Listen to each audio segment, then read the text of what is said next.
Dust coated the floorboards of the mercantile, settling like a quiet judgment over Sadie's life. They told her a sharp tongue and a scarred jaw meant a lonely grave.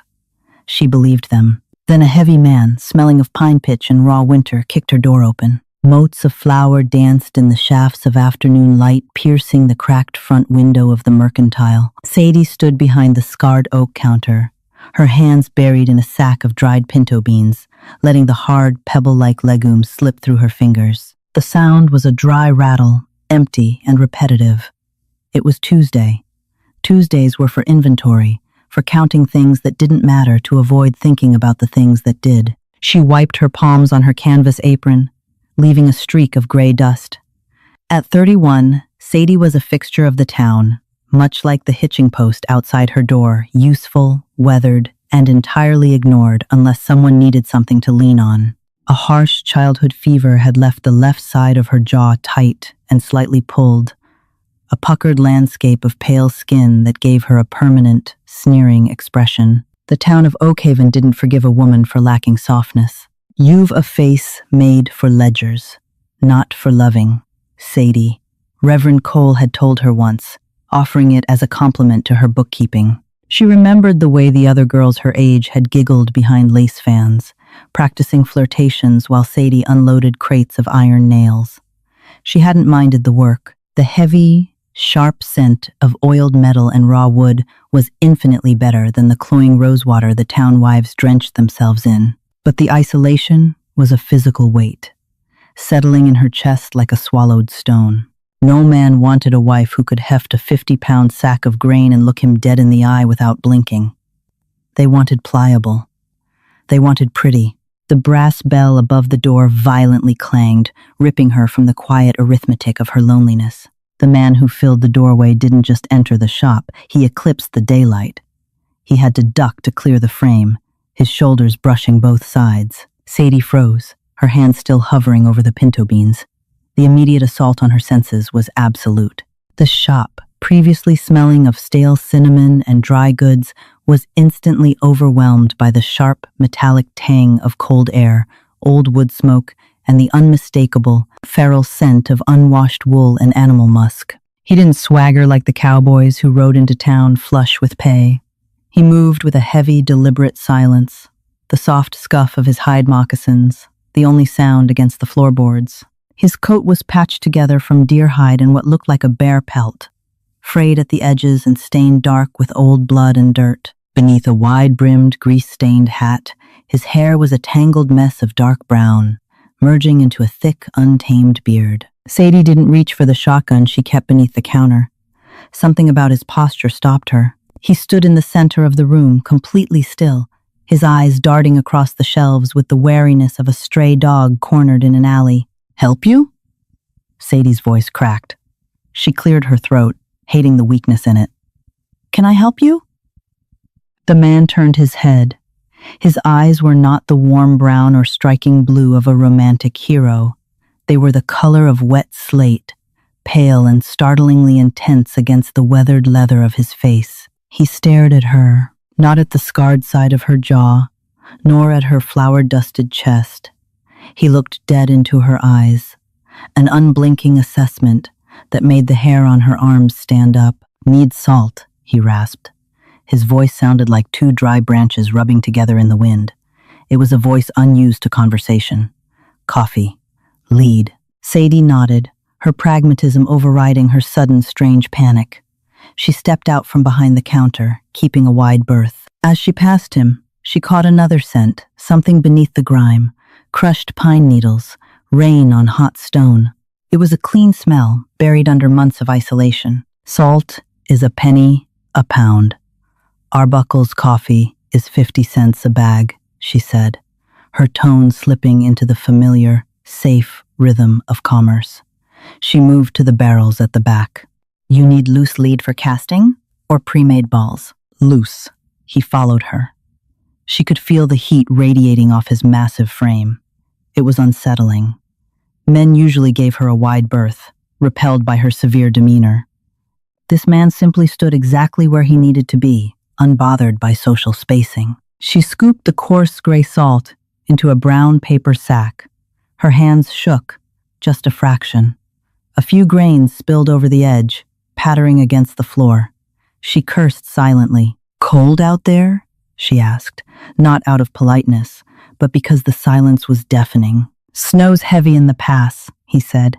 He reached out and touched a display of red woolen blankets. His hand was enormous, the knuckles thick and scarred, the fingernails chipped and black with dirt. Yet, his touch on the wool was surprisingly gentle, a tentative stroke, as if he were petting a sleeping animal. $5 for the blanket, Sadie said, setting the salt on the counter and moving to the coffee. He pulled his hand back quickly, shoving it into his deep coat pocket. Just the salt, coffee, lead. When she totaled the goods, he withdrew a small leather pouch. He didn't have coins. He pulled out 2 small, irregularly shaped pieces of dull gold, placer gold. He set them on the wood. Sadie pulled her brass scale forward. The metal clinked as she weighed the nuggets. "This is worth more than your supplies," she told him. "I owe you about $3 in change." He stared at the small pile of supplies. "Keep it. Hold an account. I don't even know your name, mister." "Boone." "Just Boone?" "Just Boone." He gathered the sacks in one massive arm, treating them as if they weighed nothing. He looked at her one last time. Again, the slate-gray eyes pinned her in place. There was no pity in them, no disgust, just a flat, honest acknowledgement of her existence. "Obliged," he muttered. Then he turned and walked out. The bell jingled a frantic farewell. The cold draft lingered, swirling the dust on the floor, but the overpowering scent of the wild remained in her shop for hours. Sadie found herself standing behind the counter, staring at the brass scale long after the sun began to set, her heart beating a slow, heavy rhythm against her ribs. It took 3 weeks for the scent of wood smoke and pine pitch to finally fade from Sadie's memory, and precisely that long for Boone to return.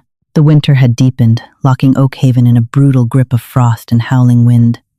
The townspeople scurried from doorway to doorway like frightened mice, wrapped in thick wool, heads down. Sadie kept the iron stove in the center of the mercantile, burning cherry red, the smell of hot iron and burning hickory, providing a small comfort against the drafts that rattled the window panes. She was in the middle of restacking a pyramid of tinned peaches when the door blew open. A flurry of white snow invaded the shop, swirling around the massive silhouette in the doorway. Sadie didn't drop the tin she was holding, but her grip tightened until her knuckles went white. Boone stepped inside, kicking the door shut behind him with a heavy, snow-caked boot. He looked worse than before. His beard was frosted with ice, his lips cracked and bleeding, and a dark, fresh stain marred the shoulder of his hide coat. He didn't speak. He just walked straight toward the stove, pulling off his heavy leather mittens with his teeth. He held his hands out to the radiant heat. They were red, raw, and trembling slightly. Sadie set the tin down. She didn't rush over with frantic motherly concern. She didn't gasp at the blood. She picked up a clean rag from beneath the counter and walked over to the stove. "You're bleeding on my floor," she said, her voice flat, masking the sudden, erratic thumping in her chest. Boone looked down at his shoulder, then back at the stove. "Cougar," he grunted. "Surprised me on the ridge. I surprised him more. Looks like he got a fair piece of you first." Sadie stepped closer. The smell of him was stronger this time, compounded by the sharp, metallic tang of fresh blood and the sour stench of exhausted sweat. "Take the coat off before you bleed out on my good pine boards. I'll fetch some hot water and carbolic." Boone eyed her warily. He wasn't used to taking orders. That much was clear in the rigid set of his jaw. But the exhaustion in his posture won out. With a wince that he quickly hid, he shrugged out of the heavy coat. Underneath, he wore a rough-spun linen shirt, glued to his left shoulder by a thick, dark crust. Sadie retreated to the back room, her hands moving mechanically. She poured water from the kettle into an enamel basin, grabbed the bottle of carbolic acid, and tore a strip of clean white cotton. Why she was doing this, she didn't know. The town doctor was 3 doors down. But sending him back out into the freezing wind felt like a betrayal of the quiet understanding they had somehow established. When she returned, Boone was sitting on a wooden crate near the stove, his head resting in his hands. He looked up as she approached. "I'm going to have to peel the shirt back," Sadie said. setting the basin on a nearby barrel. "It'll hurt." "Done worse myself," he murmured. Sadie stepped into his personal space. Up close, he was a mountain of solid muscle and thick bone. She could feel the heat of him, smell the damp wool and the raw scent of a man who lived entirely outside the boundaries of polite society. She reached out, her fingers brushing the warm skin of his neck as she grasped the collar of his shirt. Her breath hitched. It was the first time she had touched a man in anything but commerce in over a decade. His skin was rough, weathered like old leather, but surprisingly warm. She pulled the fabric away from the wound. Boone hissed through his teeth, his muscles seizing, but he didn't pull away. The claw marks were deep, 4 jagged lines tearing across the heavy muscle of his shoulder. "Needs stitching," she said, her voice dropping to a low murmur. "Got a needle?" "I'm a shopkeeper, Boone. I have plenty of needles. But I'm not a seamstress. Flesh is flesh." Sadie soaked the rag in the hot, chemical-smelling water and began to clean the congealed blood. She scrubbed harder than was perhaps necessary, a strange, nervous energy possessing her. Boone didn't flinch. He just watched her. He watched the tight, puckered skin on her jaw, the severe line of her mouth, the focused intensity in her eyes. "They tell you it makes you ugly?" he asked suddenly. The sound of his rough voice in the quiet shop made her jump. She stopped swabbing the wound. Her face grew hot, a flush of anger and shame creeping up her neck. "Excuse me?" "The scar," he said, gesturing with a bloody hand toward her face. "People in town, they look at you like a broke-legged horse. Figured they told you it makes you ugly." Sadie's jaw tightened. "They don't have to tell me. Mirrors work just fine." "Mirrors lie," Boone stated simply. "Mirrors only show the surface." "And what do you see from up on your mountain?" Sadie snapped, pressing the carbolic-soaked rag firmly into his wound. Boone gritted his teeth, a low groan vibrating in his chest, but his eyes never left hers. "I see a woman who didn't scream when a bloody man walked into her shop. I see hands that don't shake. You survive." He looked away, staring into the glowing belly of the iron stove. "Pretty don't survive the winter. Strong does." Sadie stood frozen, the bloody rag dripping into the basin. Nobody had ever called her strong as if it were a virtue. It was always a condemnation, too strong, too hard, too masculine. From him, it sounded like a reverence. She turned away to thread the needle, needing a moment to hide the sudden, stinging wetness in her eyes. "You talk too much for a hermit," she muttered, her voice thick. "Only when there's something worth saying." She returned with the needle and thick black thread. "This is going to sting," she warned. "Get on with it." As she pushed the needle through his tough skin, pulling the jagged edges of the wound together, the silence in the room changed. It was no longer the heavy, oppressive quiet of her lonely days. It was a shared silence, an agreement. She felt the heavy rise and fall of his chest with every breath, felt the subtle flinch of his muscles under her hands, and realized, with a terrifying jolt, that the stone in her chest had cracked open. Just a fraction. Mud replaced the snow, thick and greedy. It clung to wagon wheels and sucked at the soles of boots, dragging the grime of the street right onto Sadie's clean floorboards. Spring in Oakhaven was not a delicate awakening. It was an ugly, wet struggle against the thaw. The mercantile smelled of damp wool, wet dog, and the sour scent of unwashed men shedding their winter layers. Sadie leaned heavily against the counter, a broom gripped tightly in her calloused hands. Her back ached from sweeping the heavy clumps of dirt back out the front door. 3 months had passed since she stitched the torn flesh of Boone's shoulder. He had vanished back into the timberline the very next morning, leaving behind a stack of chopped firewood by her back door, and an unsettled feeling in her gut that she could not scrub away. She convinced herself he was dead. The winter had been too bitter, his wound too deep. It was a cynical comfort, easier to accept than the possibility that he simply hadn't wanted to return. The floorboards of the porch creaked. It was a heavy, deliberate pressure, different from the hurried steps of the townsfolk dodging the rain. Sadie stopped sweeping. She recognized the rhythm. Boone pushed the door open. He didn't look dead. He looked like the mountain itself had walked into her shop. He was leaner, the angles of his face sharper beneath the wild beard.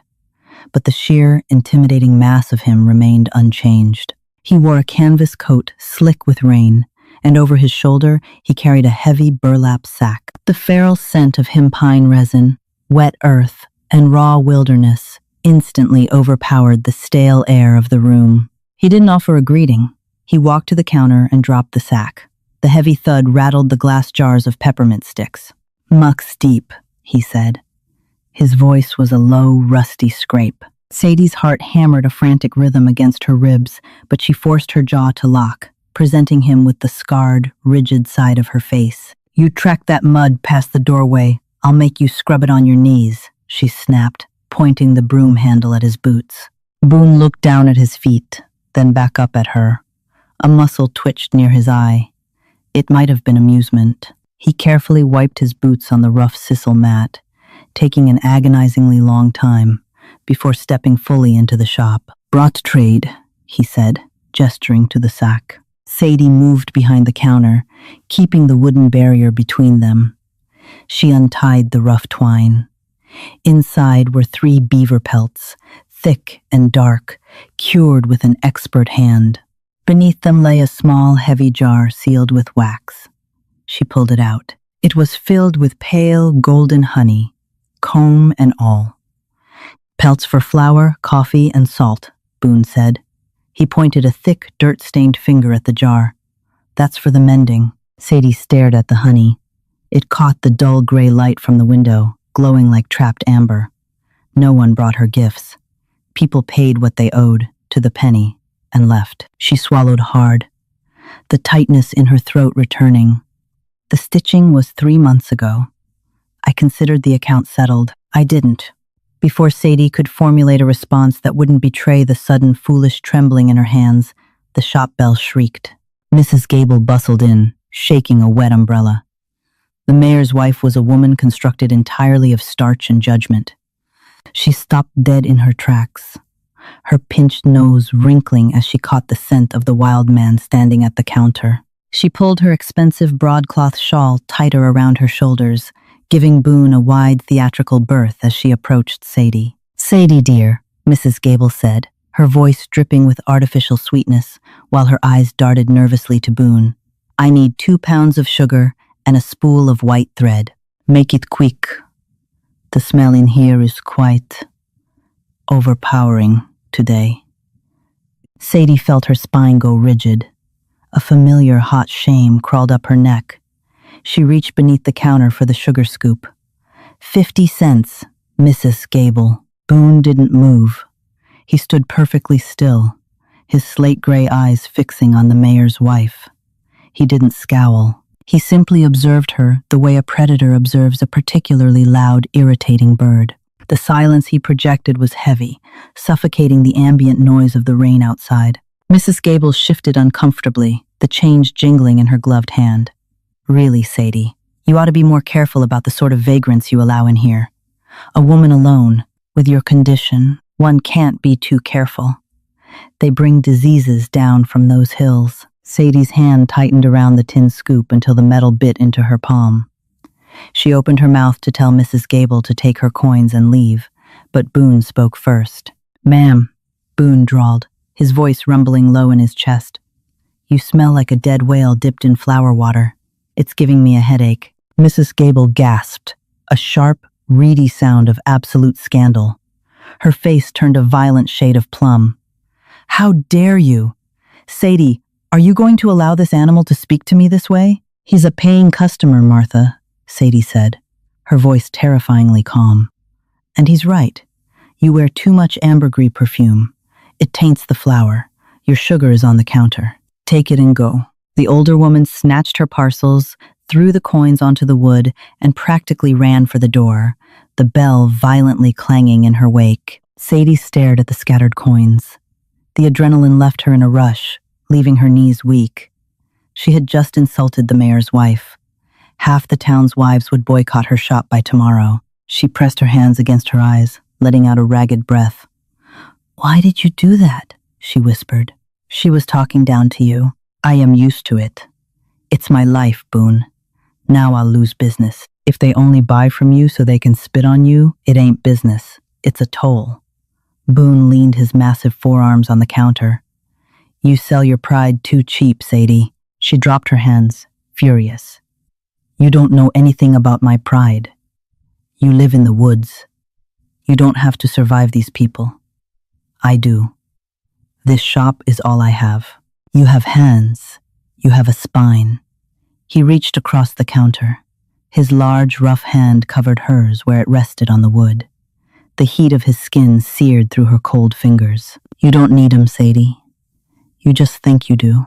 She tried to pull her hand away, but his grip, while gentle, was immovable. She looked up at him, her chest heaving, the cynical armor she wore every day cracking straight down the middle. He wasn't looking at her scar. He was looking at her, and for the first time in her life, Sadie didn't want to hide. Thunder hit the valley like a dropped anvil. The glass of the mercantile window shivered in its frame, a high-pitched rattle that set Sadie's teeth on edge. The spring storm had rolled over the jagged peaks just past noon, turning the sky the color of a bruised plum. Now, it was unleashing a torrential fury that Oakhaven hadn't seen in a decade. The street outside was a churning river of brown slurry, carrying away discarded crates and loose hitching posts. Inside the shop, the air was thick, smelling heavily of damp wood, ozone, and wet burlap. The iron stove sat cold in the center of the room. Lighting a fire with the wind howling down the chimney flue was a fool's errand.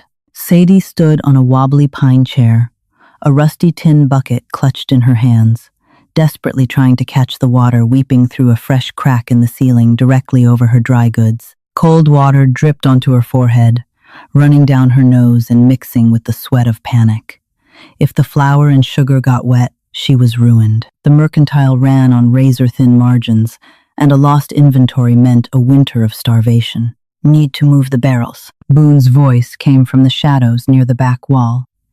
He had stayed after the incident with Mrs. Gable, lingering silently while the storm gathered strength. Now, he stepped into the dim, gray light, shedding his heavy canvas coat. Underneath, his linen shirt was already damp with sweat.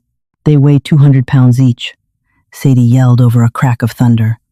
She stepped down from the chair, wiping her wet face with the back of her sleeve. I can't budge them, and you can't lift them alone. Boone didn't argue. He walked to the first flour barrel, gripped the thick oak rim with hands like iron vises, and heaved.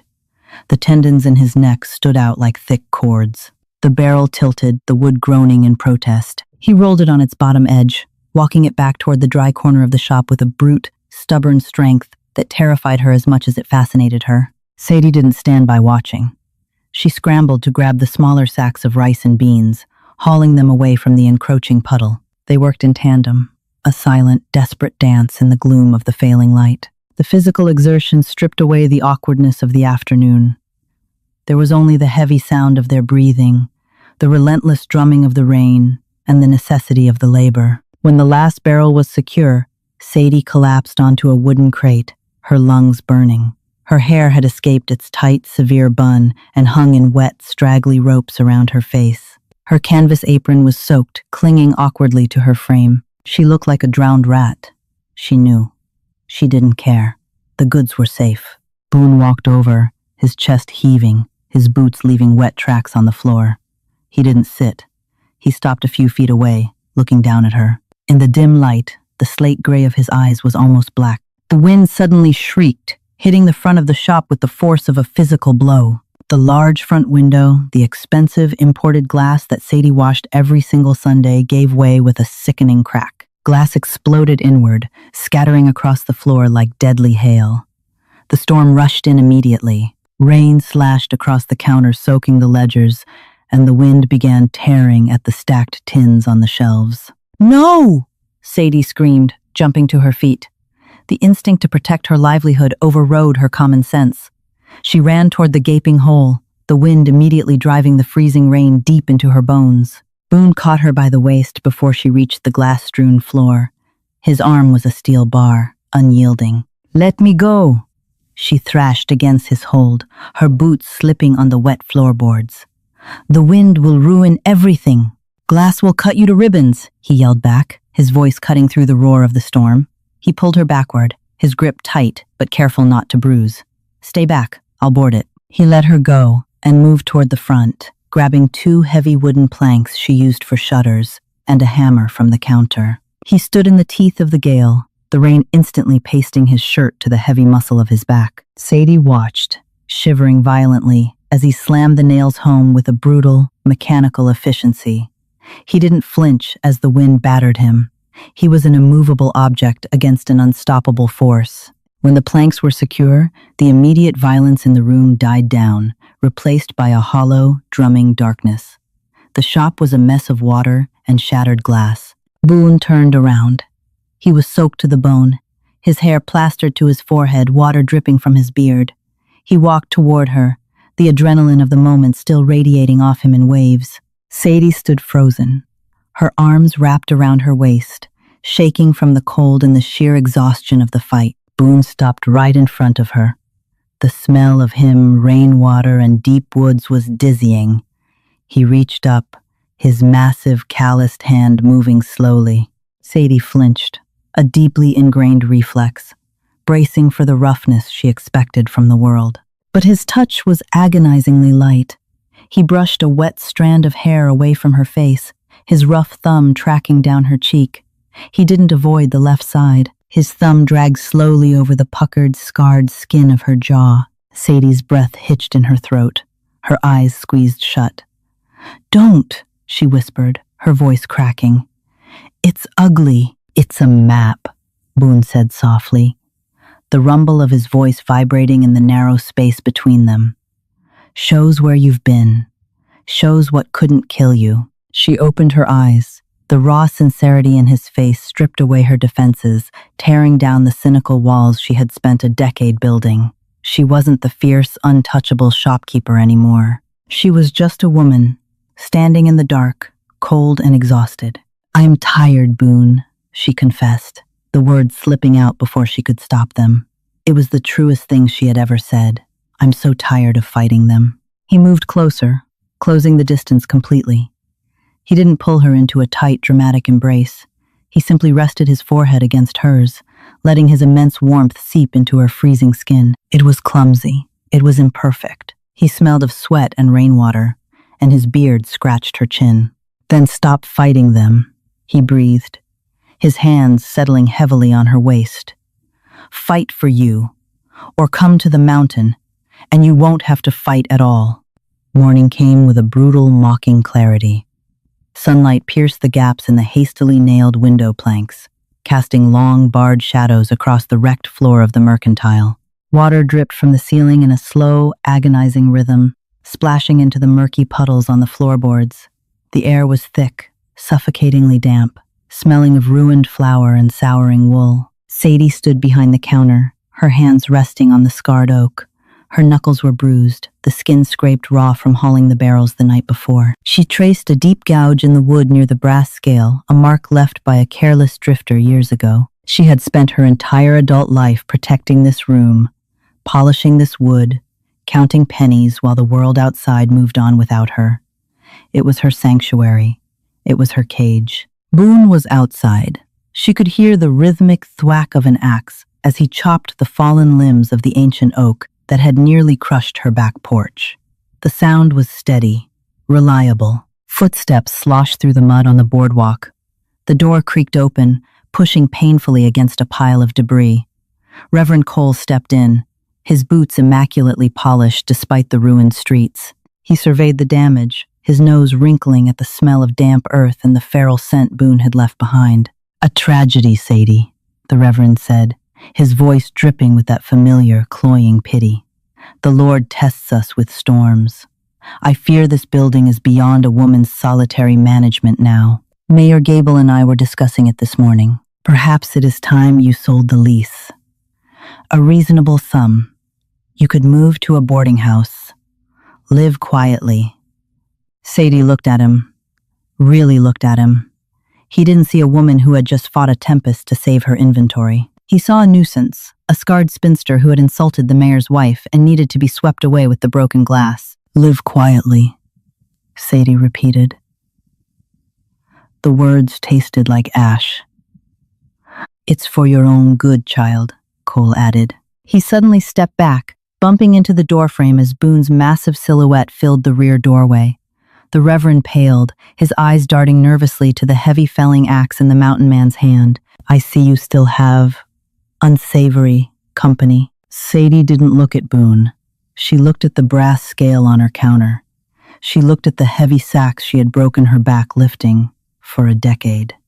She had survived here, yes, but she hadn't lived. She had just endured. The lease is in the top drawer, Sadie said.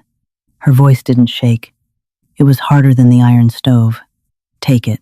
Cole blinked, stammering a confused reply. Sadie ignored him. She turned her back, walking past the counter, past the barrels of dry goods, and into the cramped, windowless back room she called a home. She owned very little that actually mattered. She grabbed a heavy canvas saddlebag. She packed her thickest wool skirts, a pair of sturdy leather boots, her mother's bone-handled comb, a heavy skinning knife, and a tin of Arbuckle's coffee. She didn't pack a mirror. When she emerged, the Reverend was gone. The shop was empty, save for Boone. He stood by the front door, the axe resting effortlessly on his broad shoulder, watching her with those unreadable, slate-gray eyes. You sure? He asked. The rumble of his voice filled the hollow room. Mountain don't care if you're tired. It's hard dirt. I know how to work hard dirt, Boone, she said. She walked to the front door, the broken glass crunching loudly under her boots. A sharp, erratic panic fluttered in her chest. She was throwing away her anchor. She was stepping off a cliff into the absolute unknown. But as she looked at him, at the dirt ingrained in the deep lines of his face, the quiet strength in his jaw, the sheer undeniable reality of him, the panic settled into a strange, heavy resolve. They rode out before the town fully woke, Sadie seated behind Boone on his massive draft cross, her arms wrapped tightly around his thick waist. The town of Oakivore faded into the morning mist, becoming nothing more than a gray smudge of judgment and damp lumber. The ascent was immediate and punishing. The horses' hooves struck flint and granite, sending small showers of pebbles tumbling into the abyss below. The air grew thinner, losing the cloying stench of chimney smoke and manure, replaced by the sharp, stinging purity of high-altitude pine and melting snow. The temperature dropped, biting through Sadie's shawl. She shivered, pulling herself tighter against Boone. He radiated heat, a solid, immovable anchor against the dizzying sway of the climb. She could feel the steady, heavy beat of his heart through the thick hide of his coat. They reached his cabin near dusk. It was a rough-hewn structure of peeled logs, tucked against the spine of a massive rock face. No lace curtains, no brass scales, just wood, stone, and absolute silence. Boone dismounted, his boots hitting the hard earth with a solid thud. He reached up, gripping her waist, and lifted her down. She stumbled slightly, her legs numb. He caught her, steadying her against his chest. The wind howled through the pines, a lonely, feral sound. Boone didn't offer sweet platitudes. He didn't promise her it would be easy. He reached out, his calloused thumb brushing the scarred edge of her jaw one last time. A silent, absolute claiming. Firewood's around back, he grunted, turning to uncinch the heavy saddle. Water's in the creek. Sadie watched his broad back for a second. A slow, unfamiliar sensation pulled at the unscarred side of her mouth. A smile. It felt rusty, but it was real. She adjusted her canvas bag on her shoulder, turned toward the woodpile, and got to work. This untamed journey of Sadie and Boone proves that sometimes the hardest roads lead to the truest freedom. If their rugged escape from judgment touched your heart, hit that like button and share this story with someone who loves a deeply grounded, gritty romance. Subscribe to our channel for more raw, unfiltered tales from the Wild West. What single item would you have packed in Sadie's bag? Let us know your thoughts in the comments below. Hi, my name is Robert Bowen, the owner and manager of Rugged Heart Man. After watching the video, she was told no one would marry her until a mountain man walked into her shop. I'd really like to know what you think. How did this story make you feel? What stayed with me was the feeling of hope that can appear when someone is finally seen and appreciated for who they are. The story touches on how easy it is for people to be discouraged by the opinions of others. Yet one meaningful connection can change the way they see themselves and their future. A gentle lesson here is that we shouldn't let other people's expectations define our worth. Have you ever had someone believe in you when you needed it most? And which moment in this story stood out to you the most? In everyday life, it may be worth taking a little extra time to encourage someone or look beyond first impressions. Small acts of kindness can leave a lasting impact. If this story meant something to you, I'd love to read your thoughts in the comments. And if you enjoy these kinds of heartfelt stories, feel free to like and subscribe for more from Rugged Heart Man.